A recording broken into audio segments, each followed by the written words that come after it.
Alright, the time is finally here. You guys keep asking for it. A lot of you guys in the Ren community are super excited and want me to check this one out. We're looking at the Big Push with War Pigs, a cover song that Ren has done with, I think you guys said it was his own band. It's more of a busking type situation, I believe. Super interested to see what he does with this song in general, as I think it's the first cover that I've actually seen him do. So super interested to see what this is about. And looking at it with it being a 4-year-old song and having quite the amount of views on it. As with a lot of Ren's work, a lot of you have a very loyal, very strong following for Ren, and it's for a very good reason. He's got a very long, arduous backstory with sickness, health, the medical institution, and just fighting a lot of different issues with autoimmunity, Lyme disease, and whatnot. So yeah, really love this community. Love that you guys are so proactive with getting songs to me and really sharing the whole journey and the rabbit hole of what is the Ren fan base and his music and pretty much everything that he is. But without blabbing too much about it now, we're gonna get into it.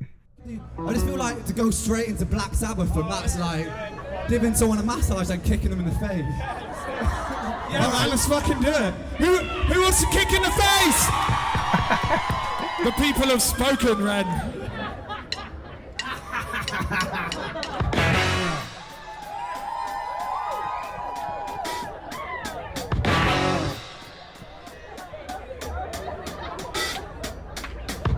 The generals gathered in that myself,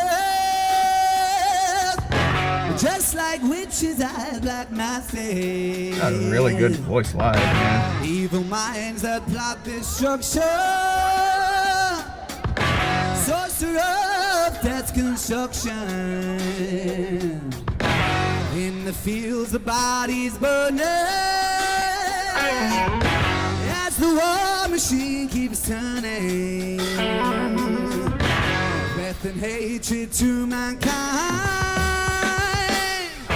poisoning their brainwashed minds. Oh, yeah.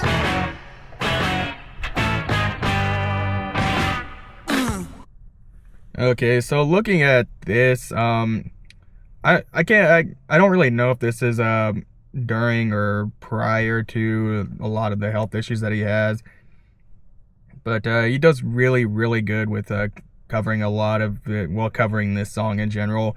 The his vocal quality does not actually seem to have any diminished quality during live singing, which I think it's not rare, but usually when you're in a live music setting, you can really tell the difference between the studio recording and the actual live voice of said person. But I don't hear a lot of really differences between it, which I think really shows the talent and hard work of him, and just overall I think the quality of like his voice and everything, which I think speaks miles. Really, he doesn't need like the fancy auto tuning or a lot of the distortion. It's just his voice. That's really about it. There is a little bit of underlying I guess distortion just with how microphones work and everything, but it's really good. I love also the fact that he can seem to cover anything. Like we see him doing rap, and like here we're seeing him do rock. I don't know if he's done actual like rock music himself, original work, I guess, but for this just being something that's on the street and just him and his band playing out, it's really impressive that they're able to really get to this quality without needing a lot of fancy high-end production or a lot of back-end tracking. It doesn't seem like they have any tracks going, so I'm under the assumption this is all just done straight up live. So really, really impressive. And he does get his body into that too, even with the guitar. I've noticed that.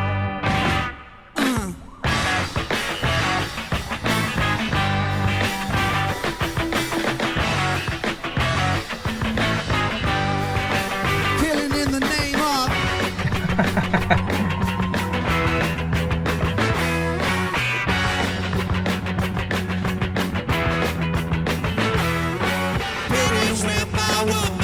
She wouldn't help me with my mind. People think I'm insane because I'm frowning all the time.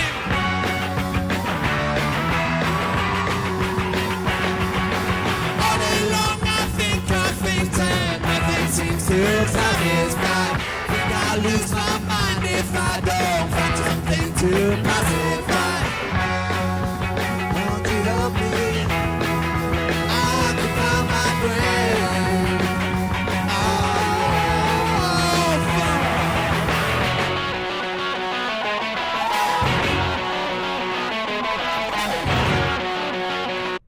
Okay, so another thing that I'm seeing, he seems to really have a lot of passion with even the covers that he does. There's a lot, it's just, you feel it through the music itself, and I think that is a super, super underrated quality of music. A lot of people out there will probably just think about, music composition and like the quality of the sound and everything, but I think really feeling what the artist is feeling in that moment too, because it's something that you can actually hear through their voice and just in the way they move, the way they carry themselves, and you can really tell that the way Ren moves himself is that he is genuinely into the music itself, and I'm assuming this is not a planned recording or anything. It seems to me to be a very genuine kind of raw recording. It doesn't seem to be 100% raw. It seems to be some editing going on. I mean, you got the close-up shot of the guitar here, and it is going back and forth, so there does seem to be a bit of planning on their part on how they are going to handle the recording, when they're going to record certain parts, when they're going to record Ren, when they're going to go and record the guitar, the other guitarist or bassist or drummer. So there seems to be that back end to it. But overall, it seems that he really is genuine with the music that he makes, which I think is, again, a very underrated quality when it comes to music in on itself, especially nowadays with bigger artists out there. You don't really know how they genuinely feel. You don't know what their real thoughts and opinions are on certain topics because, well, either one, record labels stifle them, to public image or opinion. They don't. A lot of it is driven by wanting to get more popular or making more money off their music, which I don't blame a lot of them in that instance. I mean, everybody wants to make their art into something that they can do full time. So, but this is something that I do highly respect him for, is really just being himself in the music, and even if this isn't his song, you can really still feel Ren through the music itself, and that carries over even to a lot of his original works too, that you can really tell that it is him. You can tell that it is his original thoughts, regardless of the content of the lyrics. It's something that I honestly look for more in my music nowadays, because everything's just so censored and shadow banned or blocked, or on YouTube especially getting demonetized because of certain practices. But awesome cover.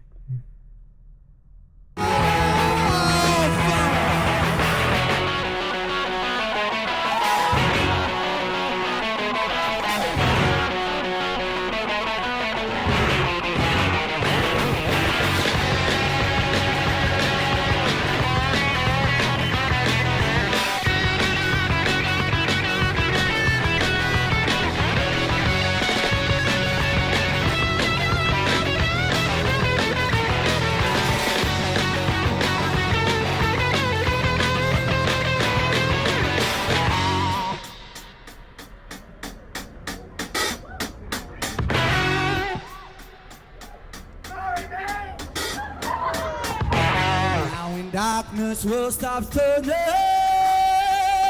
Ashes when the body's burning. Really good at holding those notes too. Hold the power. Hand of God has struck the hour. In the fields, the body's burning. On their knees, the war pigs crawling. Death and hatred to mankind. Poisoning their brainwashed minds. Oh, yeah. And now they do what they told you. Now they do what they told you. And now they do what they told you. And now they do what they told you. And now they do what they told you. Fuck you, I won't do what you tell me. Fuck you, I won't do what you tell me. Kind of been an opportune pause, but I don't care. I also, so the original of this song, admittedly, I don't typically listen to a lot of the more classical rock or older rock per se in my free time. It's there's just a lot of music coming out nowadays, and also with songs like this, I feel genuinely that it's just best to experience this in a live setting more than anything. I think a lot of these classic rock songs, they were essentially made for live, to be done in a live setting, and I think that's the best avenue to enjoy them in. Now, do a lot of people enjoy them in their own listening time? Of course, there are people that enjoy that. I mean, my go-to back in the day when I first started on metal and rock was bands like Metallica and Linkin Park. Not kind of two vastly different categories, but I think music from particularly, I think Metallica was the 80s. Correct me if I'm wrong in the comments below, but I think they were the 80s. I think once you start getting to that time, they were probably thinking more in line with how it's going to sound in a live setting, because that's where a lot of people were going back then. You didn't really have widespread internet usage or streaming services like Apple Music or Spotify, so they had to really, really nail it down on how they were going to sound live versus in the studio. Yeah, it was a big thing, but there was probably technology limitations at the time that we just didn't really have now. So I think that also contributes to why this song also sounds really good in a live setting like this overall. So it's it's just it really is like a tribute to how these songs even still work nowadays, and the popularity that they do carry. So it's awesome that he's also into this type of music, because just from the onset of first finding Ren, I wouldn't have thought that he would be like a rock and roll guy, or like I don't know if he's a metalhead per se, but that is yet to be seen. Overall though, they handle this cover so well, to the point that I would probably put this on like par with the original. It's just really amazing what they can do in terms of doing this cover, and honestly, it's amazing in general what a lot of people are capable of with doing cover songs nowadays. I mean, it's getting more and more popular with artists covering each other's music, and not just older music. I mean, songs that probably came out like weeks ago. You got artists covering those songs from other bands or other artists as well. So it's really cool to see that aspect. And now they do what they told you. And now they do what they told you. Fuck you, I won't do what you tell me. Fuck you, I won't do what you tell me. Fuck you, I won't do what you tell me.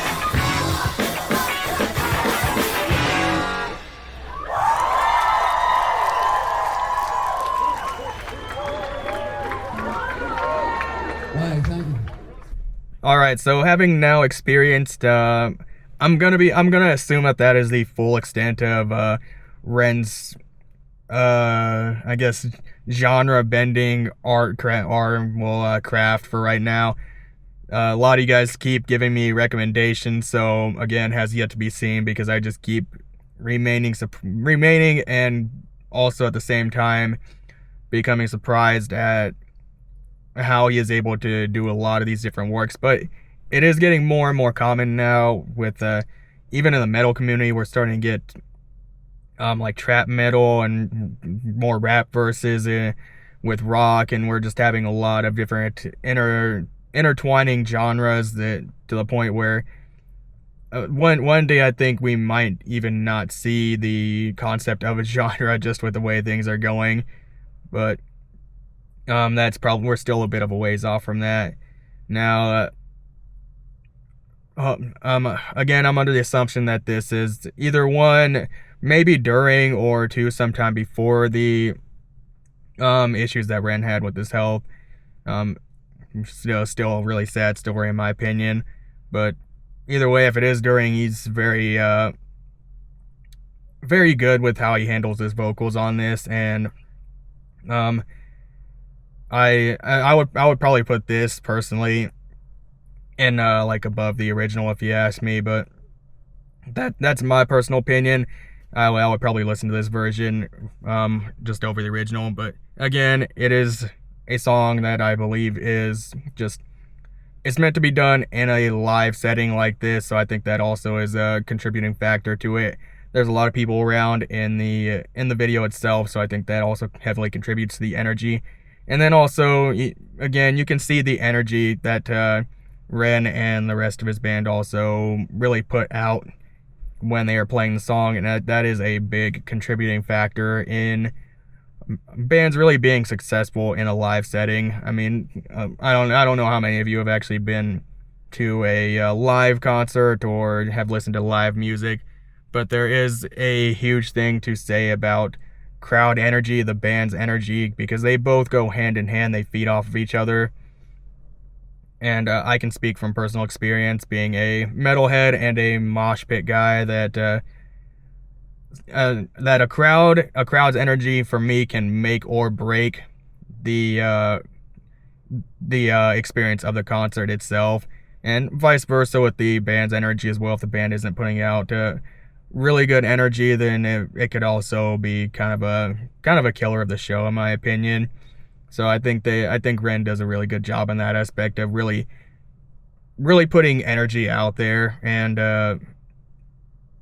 making the crowd feel alive and making the show feel alive in itself. But that's my general thoughts for this right now. I may or may not have missed something. Sometimes with these videos, I do a lot of them one take, and they just, my thoughts get all over the place, and there's so much things that I'm always hyper analyzing. So if you think I missed something, leave it in the comment below, and we can talk it out there.